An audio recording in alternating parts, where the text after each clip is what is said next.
શું તમે વિચારી શકો છો કે જે પાણી તમે પીવા માટે ભરો છો તેમાં સાપના બચ્ચા એટલે કે કણા તરતા હોય? સાંભળવામાં જ ડર લાગે તેવી આ ઘટના હકીકતમાં બની છે વિસનગરમાં.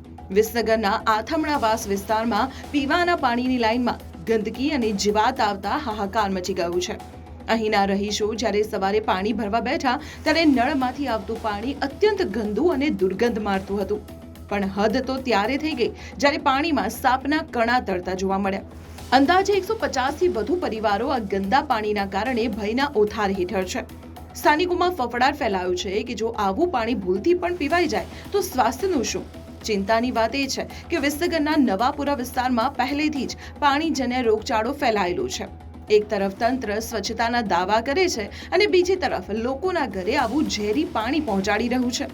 150 પરિવારોના જીવ સાથે આટલી બેદરકારી કેમ? આ વિડીયોને વધુમાં વધુ શેર કરો જેથી તંત્ર સુધી આ વાત પહોંચે અને આ વિસ્તારના લોકોને વહેલી તકે શુદ્ધ પાણી મળે. અને શું તમારા વિસ્તારમાં પણ આવું ગંદુ પાણી આવે છે? કમેન્ટમાં ખાસ જણાવજો. વિસનગર નગરપાલિકા આ બાબતે ક્યારે જાગશે તે વિશે પણ તમારો અભિપ્રાય કમેન્ટમાં જરૂર જણાવજો.